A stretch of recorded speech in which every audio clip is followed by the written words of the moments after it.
Romans chapter 4. Romans chapter 4, verse 1 to 25. Habang kayo ay nakaupo, I'd like you to open your Bible in Romans chapter 4, verse 1 to 25. I will be reading verse 1. You will respond in verse 2. And in verse 25, let's read all together. Nakaupo na lang kayo, okay lang. Okay. What shall we say then that Abraham our father, as pertaining to the flesh, had found?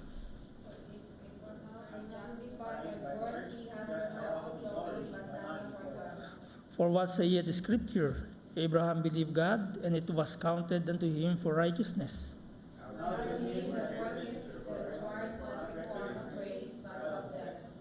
But to him, verse number 5, that worketh not, but believeth on him that justifieth the ungodly, his faith is counted for righteousness. Even as David also described the blessedness of the man, unto whom God imputed righteousness without works. Saying, Blessed are they whose iniquities are forgiven, and whose sins are covered. Blessed is the man to whom the Lord will not impute his sin. Verse 9, Cometh this blessedness then upon the circumcision only, or upon the uncircumcision also? For we say that faith was reckoned to Abraham for righteousness. How was he then reckoned when he was in circumcision, or in circumcision? Not in circumcision, but in uncircumcision. And he received the sign of circumcision, a seal of the righteousness of the faith which he had, yet being uncircumcised, that he might be the father of all them that believe, though they be not circumcised, that righteousness might be imputed unto them also. And the father of circumcision to them who are not of the circumcision only, but who also walk in the steps of the faith of our father Abraham, which not being yet circumcised.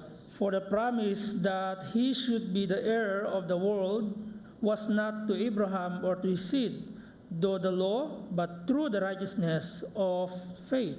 For he which are of the law of faith is made void, and the promise made of none effect. Verse 15, Because the law worketh wrath, for where no law is, there is no transgression. Therefore it is of faith that it might be by grace, and the promise might be sure to all who believe, not that only which is of the law, but that also which is of the faith of Abraham, who is the father of us all. As it is written, I have made thee a father of many nations, before him whom he believed, even God, who quickeneth the dead, and calleth those things which be not as though they were. Who raised all believe in hope, that he might become the father of many nations, according to that which was spoken, so shall thy seed be. And being not weak in faith, he considered not his own body now dead, when he was about 100 years old, neither yet the deadness of Sarah's womb. This heard not of the promise of God through unbelief, but was strong in faith, giving glory to God. Verse 21, And being fully persuaded that what he had promised, he was able also to perform. And therefore it was imputed to him for righteousness. Now it was not written for his sake alone that it was imputed to him, But for us also to whom it shall be imputed, if we believe on him that raised up Jesus our Lord from the dead. altogether, who was delivered for our offenses and was raised again for our justification. Father God in glory, we thank you once again sa panibagong opportunity, Father, you have given to us this evening. Lord, we pray that may we ask you to bless our hearts, that the words that we are going to studying this night will lighten our hearts, and that we may live apply it in our lives, so then we are a blessing and an enlightenment to this world. Father, may we ask also for the forgiveness if for our unfaithfulness, for the thoughts that we think wrong towards our neighbor, towards our neighbor. And Lord, may we ask the Holy Spirit to move, to work in our hearts, so then we can understand the truths that you will or you want us to know this evening. In Christ's name we pray. Amen. So we are in the book of, we are in chapter 4. Chapter 4 is talking about the father of God's people was righteous by faith, not law-keeping. And that is Abraham. Siya yung father of God's people, was righteous by faith, not law-keeping. Hindi siya yung siya ay tinawag na righteous by faith, hindi siya tinawag na hindi dahil sa siya ay sumunod dun sa kautusan. Okay? Sa verse 1 to 8, Abraham was declared righteous by faith, not works. So, review na lang po ito, no, yung iba. I do believe hindi ko po siya natapos. So, we cannot work to be righteous. Hindi natin kayang maging righteous sa pamamagitan ng gawa. Diba? May mga Baptist kasi, even other denominations, they are still emphasizing work in their faith. Okay, in order to be righteous, or in order to maintain their righteousness, they should to work for their righteousness. So, in that, hindi makikredit, parang kinukuha ng tao o natin yung credit, i-credit sa atin kasi tayo yung gumawa. Okay? Sa verse 1 to 8. So, we cannot work to be righteous. God credits righteousness apart from works. So, ibig sabihin, kahit hindi ka gumawa, okay, pwede kang i-declare ng Panginoon na righteous sa pamamagitan ng pagsampalataya mo o pagsampalataya natin kay Yesu Kristo. Okay? Verse number 2. Kung mapapansin po ninyo dyan, for if Abraham were justified by works, he had therefore whereof to glory, but not before God. So otherwise, magmamayabang na lang tayo. Diba? And actually, one of the characteristic of human is boasters. Okay, mayayabang. Okay, yun ang isang karakter natin. Aminin natin o hindi, yun ang isa sa karakter natin na dapat nating i-deal sa Panginoon, ilapit sa Panginoon. Kasi lahat ng mga bagay na meron tayo, especially yung kaligtasan natin, is just only a privilege to all. Wala tayong pinagpaguran. Okay, lahat yan galing sa Diyos. Okay, so ulitin ko, kung si Abraham, in verse number 2, were justified by works, he had whereof to glory, but not before God. So, sa New American Standard Bible, for if Abraham was justified by work, he has something to boast about, but not before God. Okay? So, yun po yung isa pong malinaw na sinabi dyan. At again, isa sa karakteristik ng tao is mayabang. Kaya lahat ng bagay patungkol sa kaligtasan natin ginawa ng Diyos. Yun yung original na design ng Diyos. Siya na yung gumawa. Okay? So, ano ba yung ginawa ni Abraham? Bakit siya justified? Okay? He believed God. Did you believe God? Did you believe Jesus? Okay? His faith was reckoned to him. So, ang isang tao kapag i-declare na righteous, of course, ang respond dapat ng tao, they should to believe to God. We should to believe God. We should to put our faith to God. Kanina, narinig mo yung testimony ni Mr. Treyfall. Ang hirap banggitin ng apelyido eh. Treyfall. Okay? He grew up in a Christian family. His grandparents is a missionary in Japan and in Korea. Okay? Lumaki siyang, ang lolo at lolo niya ay mga Baptist, mga missionary sa Japan at sa South Korea. And then, sinabi niya, hindi dahil ang lumaki ako sa Christian family, that makes me Christian. Okay? Hindi ibig sabihin na let's put it to practical. Hindi ibig sabihin that you are good in theology, you are Christian.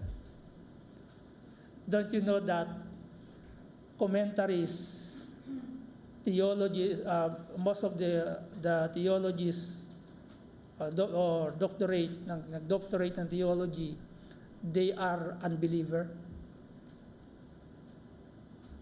Their knowledge, apart from their knowledge to God, will not make them saved.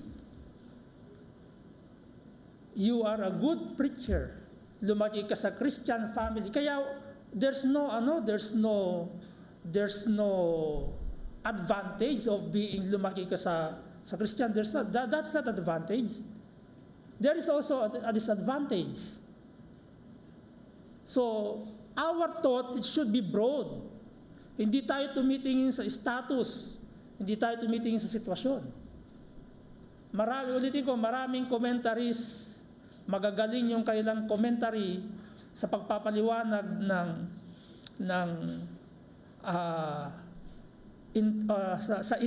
sa pag-interpret ng Bible, but they are not Christian. There are a lot of theologies that they are not Christian. Not unless during writing their commentary and theology and reading God's word, they believe God. But sad to say, maraming mga theologians na hindi ligtas. Okay? So, attending church doesn't make you Christian. Growing in a Christian family doesn't make you Christian. Preaching preaching well, or you are good in preaching, you are good in interpreting the Bible, doesn't make you Christian if you don't believe. Okay? It's about you and God. So, why Abraham declared or justified? Because he believed first God. Hindi dahil siya ay tinawag ako ng Panginoon. No, he believed God. His faith was reckoned to him. Okay? The result was that Abraham obtained righteousness that is a righteous standing in God's sight. Yun yung righteous na kung saan, yun yung makakatayo sa harap ng Panginoon. Okay? So, the righteousness is not our own. Kung babalikan natin chapter 3, verse 20, binanggit din ni Pablo, even the righteousness of God which is by faith of Jesus Christ. Kaya ito maganda sa yung chapter 3 last part, 20 to 31, maganda yang gagamitin sa soul winning. Okay? Magandang gamitin sa soul winning yan. So I'm planning to make new tracks. Gagamitin ko ito. So i-outline ko lang siya. So Lord willing, magawa ko before end of the world. Okay. So yun, before end of the world. So the righteousness is not our own. Ang sabi ni Paul. If you can open your Bible in 1 Corinthians chapter 1 verse 30 and 2 Corinthians chapter 5 verse 21. Pakibasa. 1 Corinthians 1 verse 30 and 2 Corinthians 5 verse 21. Because we are talking about righteousness of Abraham. Okay, and 1 Corinthians chapter 1 verse 30. Yes, Of po. him are you in Christ Jesus, who of God is made unto us wisdom and righteousness and sanctification and redemption. Wow! Sabi ni Paul, but of him ye are in Christ Jesus, who of God is made unto wisdom. Did you notice the word, who of God is made unto wisdom?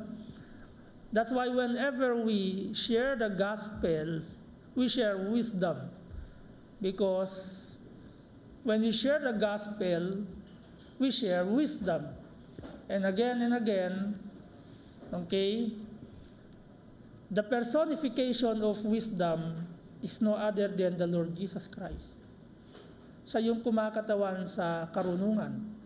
So, we as believers, we as saved, okay, or we as Christian.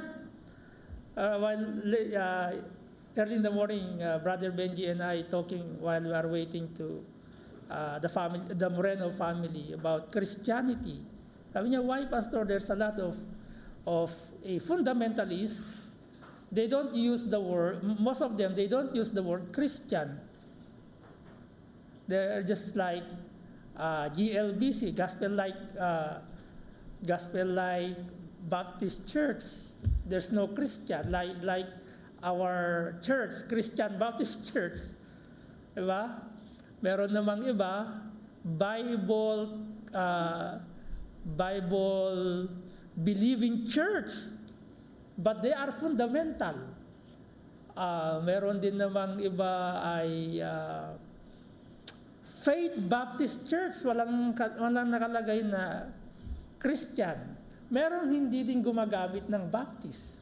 Kasi nowadays, merong mga Baptist, merong other Baptist na parang hindi Baptist yung doctrine. Okay?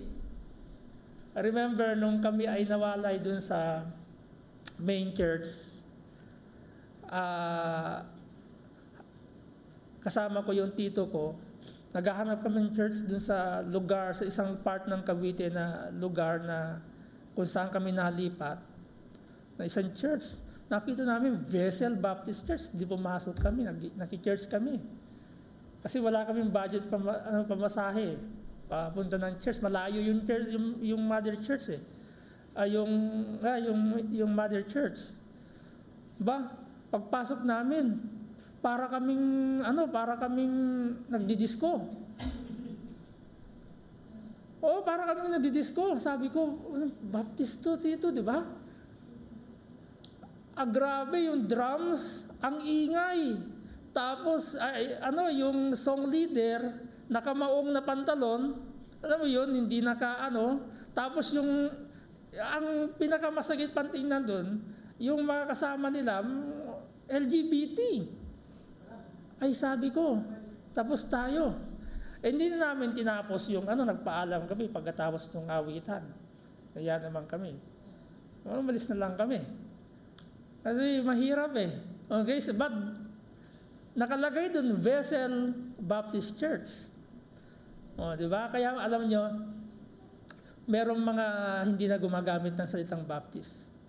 Meron na rin hindi gumagamit ng salitang Christian. Kasi when we talk about Christian, madadamay dyan yung, general broad kasi yun eh.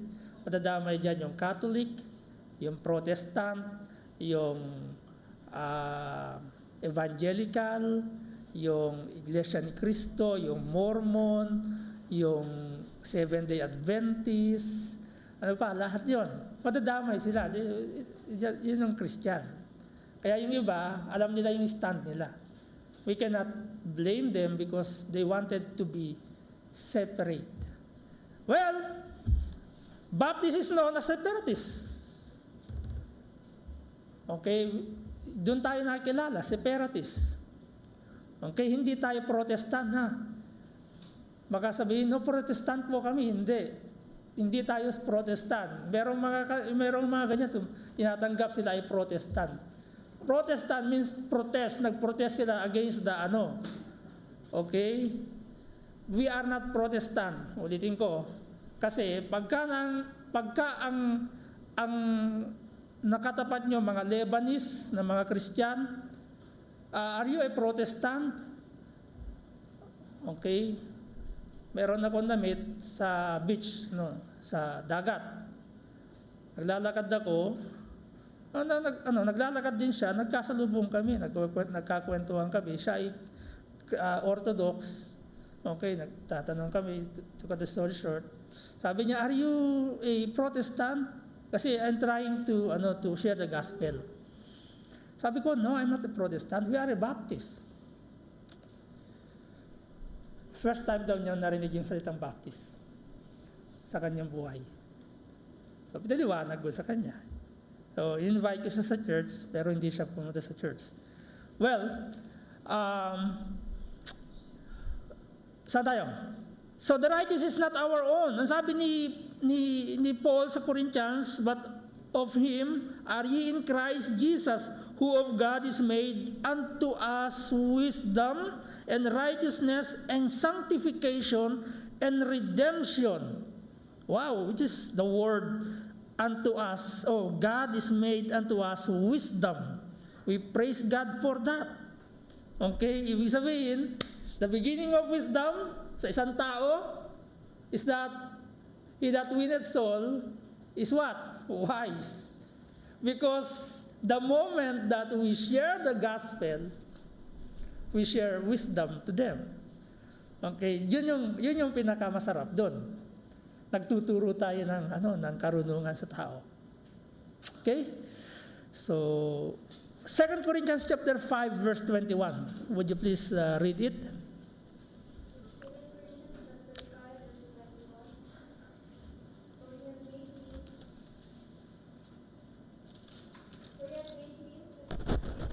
Us who knew no sin, that we might be made the righteousness of God in Him. What a blessing! For He hath made Him to be sin for us. Parang yung sinabi ni King David, sa kinot ni Paul sa verse number 4 yata yun ng ating passage. If you look your Bible, okay, in our passage, sabi sa verse number 4, verse number 8, blessed is the man to whom the Lord will not impute sin. Why? He took our sin. He covered it. Okay, kaya kung titignan mo, for He hath made Him to be sin for us, who knew no sin, that we might be made righteousness of God in Him. Who took your sin? Jesus Christ. Kaya tignan mo, yun yung mirror ng yun yung sinabi ni David eh.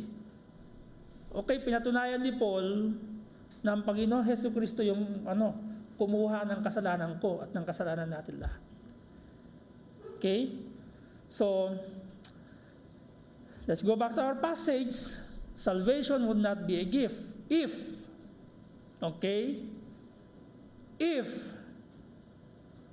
righteousness we can work our righteousness. Hindi magiging gift yung salvation. Mawawala na yung sense na for the wages of sin is death, but the gift of life is what? Is eternal life. Mawawala na yung libreng regalo. Kasi pwede naman palang pagpaguran yung regalo. Correct? Kung ganon ang sistema, kung ganon ang tinuturo yung itinuturo na katotohanan sa Bible. Pwede kong sige, hindi mo na ako ngayon hindi mo na ako ngayon manampalataya sa hindi mo na ako manampalataya sa Panginoong Jesucristo. Later on na lang kapag malapit na halimbawa, ang age mo pa lang ay 20. Sa na lang siguro, di ba, naniniwala minsan sa inyo, pinapractice nyo, life begin at 40, di ba? Correct? Sa 40 years old na lang ako, saka ako i-work out yung aking para maging matuwid ako sa harap ng Panginoon. No. Kung yun, ulitin ko, kung ang basihan dito ay pwede kang maging matuwid sa pamamagitan ng ng gawa, di yung kaligtasan natin o yung salvation would not be a gift at all. Okay? So David's experience also support this. Sins are forgiven and not credited to the sinner. We praise God for that. Kasabi ko sa inyo kanina, yung binasa kanina ni Jasmine, na who took our sin. Hindi niya, dahil ikaw nagkasala, kahit ikaw ay nanampalataya, ipapataw ko pa rin, ikaw pa rin ay makasalanan ka pa din. Ibig sabihin, credit pa rin sa iyo yung kasalanan mo. Okay, hindi. Malinaw ang sinabi ni David sa ating passage, blessed is the man na kinot ni Paul. Blessed, or I will begin to read verse 7, saying, blessed are they whose iniquities are forgiven and whose sins are covered. Okay? Oy, mapagpatawad pala Diyos. Diba? Pero mga maling gumagamit nito, yung concept nila patawarin naman ako ng Panginoon, gawa muna ulit ako ng kasalanan, tapos mamayang gabi bago ka matulog, humihi ako ng tawad para patawarin ako ng Panginoon. No. That's not the concept. Okay? Intentional na yun. Ginagawa mo na siyang habit. Okay, habit. Papasok ka ngayon sa habitual sin. Lagi mong pinoprovoke ang Panginoon, and later on, ng buhay mo, you will see the consequences. Huwag tayo ma-misconcept pagpatawad ng Diyos. At kapag tumawag ka sa Diyos, patatawarin ka ng Diyos. Yes, patatawarin ka ng Diyos, but the consequence of your sin, okay, will remind you, because God will discipline you. Masakit yun. Babalik-balikan ka nun. Even though you are already forgiven, babalikan ka ng kasalanan mo, not unless we sinners, okay,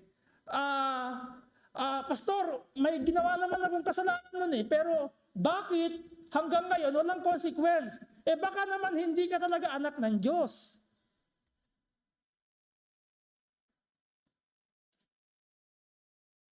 Or baka God give you chance to fully repent for that sins you have been committing. Okay? Kasi minsan tayo, when we talk about God, He is a God, He is a forgiving God, but we don't know about exactly who God is. All we know, okay, He is a forgiving God. He is God of chances. Yes, He is a God of chances. Okay? But we praise God. Though we are sinners, He forgive us, and our sins is covered. And that sin is not imputed or impute to us. Yan yung sinabi ni Paul, na kinot ni Paul sa sinabi ni David. Okay? So, truth number 2. Uy, bilis naman ang oras, no? 6 minutes na lang ako. 11 minutes na lang. Abraham was declared righteous before being circumcised.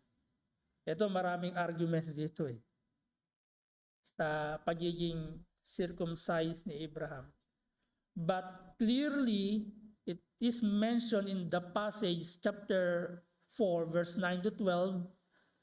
Okay? Cometh this blessedness, then upon the circumcision only, or upon the uncircumcision also. For we say that faith was reckoned to Abraham for righteousness. How was it then reckoned?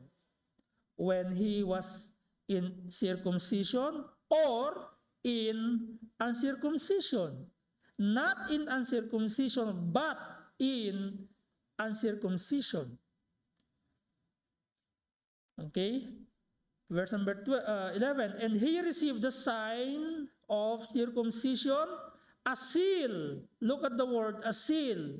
Okay, or a sign. In verse 11, of the righteousness of the faith which he had yet being uncircumcised, that he might be the father of all them that believe, though they be not circumcised, that righteousness might be imputed unto them also. And the father of circumcision to them who are not of the circumcision only, but who also in the steps of that faith of our father Abraham, which he had being yet uncircumcised. Okay, so Abraham was declared righteous before being circumcised. Siya ay dineclare na matuwid bago siya tuliin. Okay, sorry that word. Tuliin. Okay, so that argument is, if you want to read it, Abraham was justified, ibig sabihin, was declared righteous when he was 86 years old. Okay? Tandaan nyo na, 86 years old, siya justified na righteous. In Genesis chapter 15. But he was circumcised at what age? Nung siya itinuli.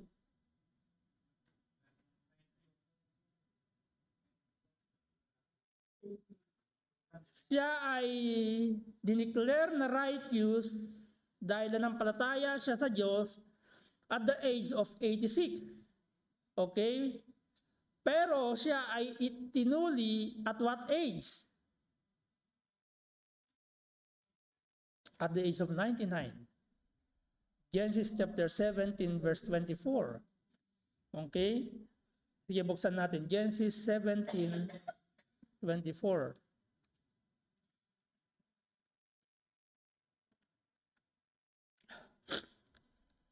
Pinipon naman ako. Okay? The Bible says, and Abraham was 99 or 90 years old and 9 when he was circumcised in the flesh of his foreskin. Okay? So, circumcision was a seal of the righteousness already credited to him. So, ibig sabihin, yun yung parang seal na siya ay, o sign na siya ay, na matuwid. Pero bago siya naging matuwid, o bago siya tinuli, siya ay tinuwid na ng Panginoon. Okay? So, dineclare na siya ng Panginoon na righteous because He believed God. And then later on, at the age of 99, siya po ay tinuli. Okay, so Abraham, that's why Abraham is the father of the both uncircumcised who believe and the circumcised who also believe. Okay, so verse 9 to 12. Kaya matatawag natin na bagamat in maraming argument yan, Genesis chapter 15 yan.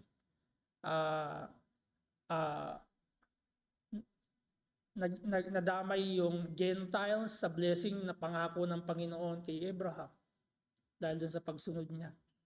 Okay? So, that's true. That's biblical. That's the power of God. If we broaden the power of God, we cannot limit it. Because our God is finite yet. Okay? Human is infinite. Sorry, baliktad.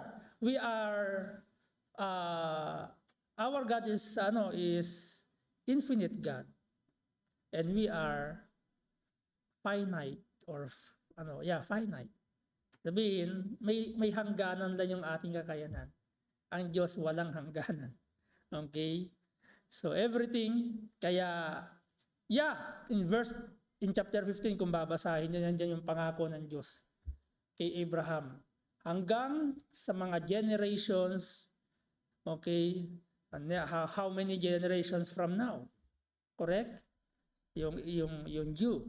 So we praise God that Abraham was declared righteous, not because he do the work, but because he believed God. Okay, that's why God declared him righteous. Truth number 3, I will tapusin ko na to para sa susunod ay chapter 5 na tayo. Abraham received God's promise by faith, not through the law. So Abraham did not receive God's promise through the law, but through righteousness that came by faith. Verse 13 to 14. Okay? Verse 13 to 14. For the promise that he should be the heir of the world, okay, was not to Abraham or to his seed through the law, but through the righteousness of faith. Doon papasok yun. Kaya naman pala na tayo ay pwede nating sabihin, we be Abraham's heirs, not because of the law, not because of what do you call this? To his seed, but because of the righteousness, okay, of faith. For if they which are of the law be heirs, faith is made void, and the promise made of none effect. So if those who depend on the law are heirs or tagapagmana, faith and promise are worthless. Parang magiging walang effect ba? Walang epekto yung righteousness, yung pagiging tagapagmana. Okay? So the law brings wrath and is how one knows he has transgressed. Yung law ay nagbibigay ng nadala tayo sa kapuutan o sa galit. Bakit? Doon mo makikita yung I transgress. So if we are keeping the law, makikita mo lang daily in your life, frustrated ka lang, nagkamali na naman ako. Araw-araw sa buhay mo, nagkamali, hindi ko nasunod yung sinabi ni yung policy, your rules, di ba? Because that is the mirror. Okay? Doon mo makikita na hindi ibig sabihin na hindi natin susundin yung law. Sinusunod natin yung law even though hearing law of the land. Okay? Kasi doon nagpapakita na tayong mga ligtas, sumusunod tayo even. Okay? Sa law. But that law will not make you righteous. That's the pattern to follow. Kasi without the law, here in this world, chaos. Diba? Mantagin mo. Tanggalin mo yung traffic law. Walang traffic light. Okay? Walang speed limit. Siguro araw-araw may ambulansya. Kasi may patay na. Correct? Walang pulis. Tanggalin natin yung pulis. Okay? Okay, tanggalin natin yung law yung law and order sa lupa. Maniwala kayo, the earth will become chaos, magulo. Kasi kung walang law. Okay? Kasi wala tayong sinusunod. Kanya-kanya tayo ng sige, halimbawa, walang uhulihin na kriminal. Walang uhulihin na rapist. Walang uhulihin na magnanakaw. Walang uhulihin na sabihin na yung mga kalunya. Okay? Pwede mag-asawa si Brother Benji kung ilan ang gusto niya. Yung babae pwede mag-asawa. Kung walang law. We're talking the moral law. That's moral. Okay? Without that law, this world becomes chaos. Kasi sinasabi nyo, ninulify ng Panginoon yung law. No, pinapatibay ng Panginoon yung law sa pamamagitan ng faith. Okay? So tayong mga mananampalataya, dapat law-abiding citizen tayo. Correct? Sinusunod natin yung batas ng lupa, dito sa lupa, or even in this land. Kaya sumusunod tayo, di ba? Amen? So, the promise comes by faith and by God's grace, verse 16 to 17. Because the law worketh wrath, therefore it is of faith that it might be by grace, to the end the promise might be sure to all the seed, not that only which of the law, but to that also which is of faith of Abraham, who is the father of us all. So to Abraham's children, both the law and who are of faith. So ibig sabihin, yung patungkol sa law, yung tagapagmana, yung seed niya, yung galing sa kanyang dugo, kay Isaac, okay, kay Jacob, okay, kasi ang isa sa tinutukoy dito ni Paul, yung asawa niyang si Sarah is by law. Okay? And the other children here is who are of faith. So both circumcised people and uncircumcised people, if they truly believe Jesus, they are children both of Abraham. So Abraham became father of many nations, okay, believers of many nations. Abraham is our father who believed God, who raises the dead. Okay? So, may discussion, merong mga discussion na kung saan ay yung Christology, nag-exist na ang Panginoon before the creation. Okay? So that is called, even in the first 5 books of the Bible, it is the presence of Jesus Christ is already exists there. We call it Christology. Okay? And another term, Christophany. Okay? So, nag-exist na siya. Nag-reincarnate na siya sa New Testament. Okay? Kaya diyan pumasok na nanampalataya si Abraham sa Diyos. Kasi may sa diyan sabi ni Jesus Christ, bago si Abraham ay ako. Sabi ni Jesus Christ. Okay? So, truth number 4, and last, 18 to 25. Okay. So, sa next Friday, I encourage you, we can invite. No, kasi, di ba, minsan, Friday, most majority ng mga nagde-day off Friday. So, we can invite. Because, kaya bakit natin ginawa ang Friday? Meron tayong service on Friday. Kasi, in order to reach them, makapag-church sila, those who have a day off on Friday, kaya we praise God. You know, marami tayong services. It's not that privilege to us to serve God. Meron tayong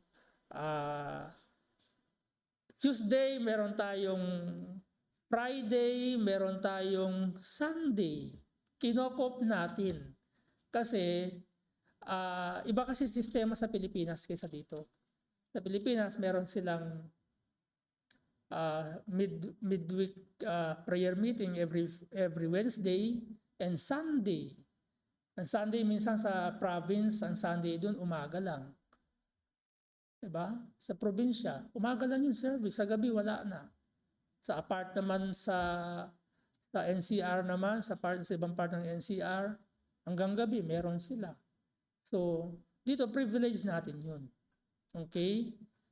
At pagdating sa Pilipinas, hanapin niyo yung ganito. Yung nasanay kayo sa gawain dito. Kasi katulad kami sa province, sa gabi wala na kaming umuwi kami. Hinahanap namin yung may gawain ng gabi. Wala namang gawain ng gabi doon. Nata namang diktahan ko si Pastor Jerry. Pastor, dapat magkaroon tayo ng service ng gabi, di ba? Hindi ko siya pwedeng diktahan. Siya yung pastor doon eh. Ako yung nakikikain lang. Okay? Nakikikain lang ako eh. Kaya pag pumupunta ako sa isang church, hindi ako nagpapaalam na nagsasabi, Pastor, pwede po ba makikain? Kami po missionary from this country. Sabi niyo, dapat pastor, sinabi mo nung para na-assign lang kita mag-preach. Hindi, pastor, okay lang niya, pastor. Gusto ko lang kumain, gusto ko lang makarinig ng naman. Okay, so yun.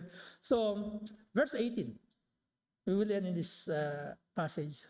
Who against hope believe in hope that he might become the father of many nations according to that which was spoken, so shall thy seed be. And being not weak in faith, he considered not his own body now dead when he was about 100 years old, neither yet the deadness of Sarah's womb. Verse 20, he staggered not at the promise of God. When we talk about staggered, hindi siya nag-wave, okay? Through unbelief, but was strong in faith, giving glory to God, and being fully persuaded that what he had promised, he was able also to perform. And therefore, it was imputed to him for righteousness. Now it was not written for his sake alone that it was imputed to him, but for us also, to whom it shall be imputed if we believe on him that raised up Jesus our Lord from the dead, who was delivered for our offenses. Look at that word. He was delivered for our sins, for our transgressions, and was raised again for our justification. So, Abraham believed God. Last point, Abraham believed God, so God credited righteousness to him. Itong pag-aaralan natin is a theological, theological foundation ng, it is a theological foundation, so to speak. Okay? So Abraham believed God, so God credited righteousness to him. What did Abraham believe? Okay, kanino siya nanampalataya? Abraham believed God. Okay, and God's promise to have a child. You remember, di magkaanak-anak si Abraham. You know the story, right? Did you read Genesis? Who among you read Genesis? Lahat tayo, I don't believe. Lahat tayo naman. Diba? Hindi siya lang magkaanak-anak. Pero nung siya'y tinawag ng Panginoon, nangako, siya nanampalataya sa Panginoon, binigyan siya ng Panginoon ng anak. Okay? And to become a father to many nations. So nag-spread, okay, both circumcised and uncircumcised. So he did not waver but gave glory to God. So God credited righteousness to him in verse 20. Okay? Hindi nag-wave yung kanyang ah, yung pangako, yung ano tawag dito? Yung inaasahan niyang pangako ng Diyos. Diba minsan nangangako, pag ako'y inyong binoto, pangako ko sa inyo, itutuwid ko ang daan. Nalubak-lubak. Ano ba lubak-lubak na hon? Iaayos ko yung, diba? Abay, yung binoto mo, diba, nakalimutan niya yung inaasahan mo. So ngayon, syempre, bilang isang tao, ano ba yan? Binoto ko pa naman si Andre Guarda Giver bilang mayor ng Samar. Pero hanggang ngayon, yung pangako niya, wala. O, di ba, na-discourage, nag-wave sila. Sa susunod, hindi ko na siya iboto. It's just an illustration. Bakit sa verse number 20, he staggered not at the promise of God through unbelief. Hindi siya nag-wave. Okay? But rather, he gave glory to God. Kaya doon pumasok yung so God credited righteousness to him. These words are also for us who believe in God, who raised Jesus from the dead. Jesus was delivered for our sins and raised to justify us. So, yung faith na inillustrate ni Paul sa buhay ni Father Abraham, okay? And that faith we can put to Jesus Christ, who raised, okay, and justifies us. So, yun yung ating pinangahawakan ngayon, okay? At doon tayo nagkaroon ng katiyakan sa pamamagitan ng pananampalataya natin kay Kristo, okay? Na tayo ay may buhay na walang hanggan, na tayo ay dineklara ng Diyos na matuwid, hindi dahil ako ay gumawa, kundi ako ay nanampalataya na walang ibang tagapagligtas kundi ang Panginoong Jesucristo lamang. Okay? At pinatawad ako sa ating kasalanan. Kaya tayo na pinatawad, wag na natin balikan. Okay? Ibig sabihin, wag nang iba, mapagpatawad, minsan ginagamit ng ibang mga mapagpatawad daw ang Diyos, kaya okay lang, magkasala ulit. No. Wag mong antayin na yung consequence, na masakit na consequence, iyaan sa'yo ng Panginoon para lang ikaw ay matauhan. Diba? Minsan doon na lang yung sana na lang pala, hindi ko na ginawa. Diba? Yun lang, lagi na lang yung salitang nasa huli yung yung pagsisisi. Why not now? Okay, ngayon na, wag na tayong magtapat na tayo sa Panginoon.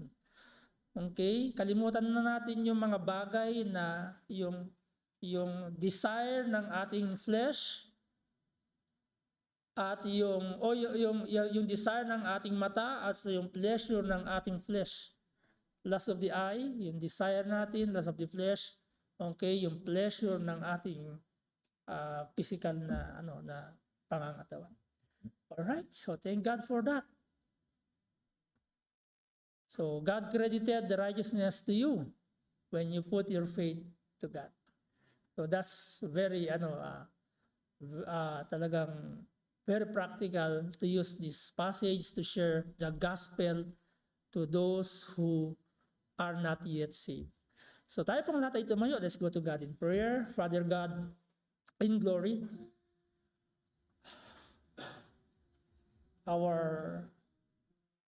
the everlasting Father, you are the beginning and the end, the Alpha and the Omega. Lord, we Thank you, truly, thank you for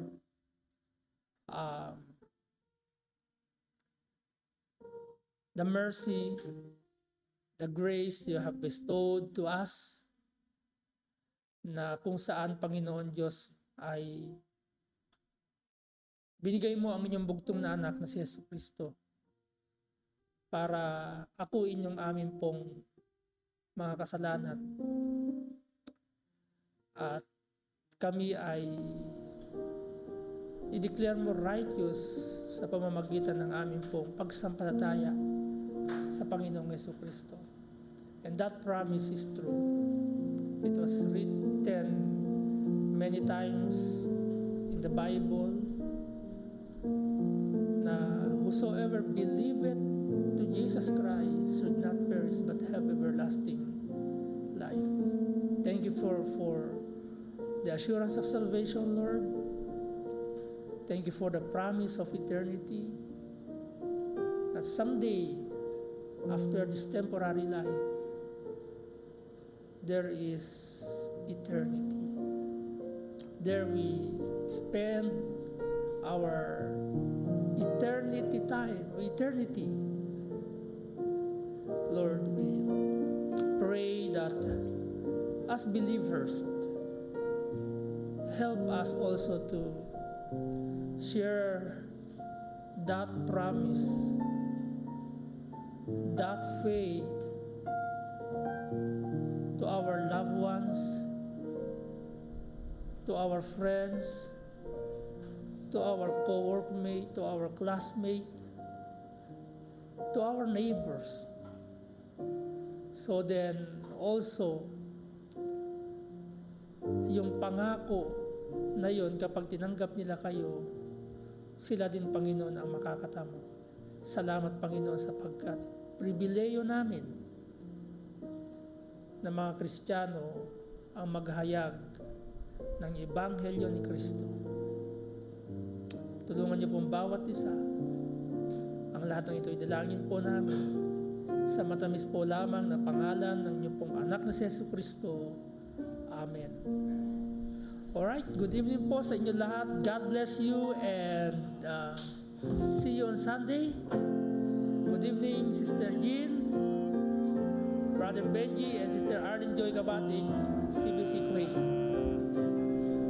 Walk by faith and not by sight.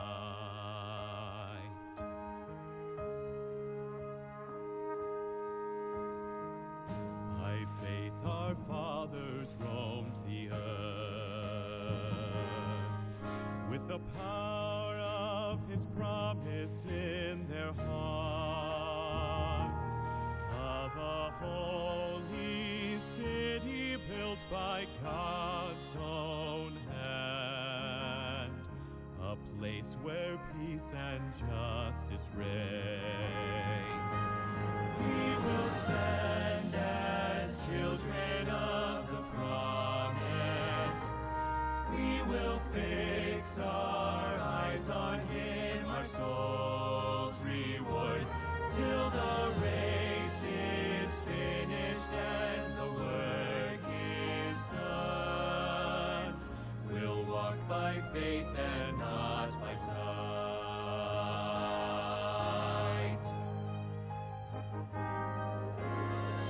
By faith the prophets saw a day when the longed-for Messiah would appear with the power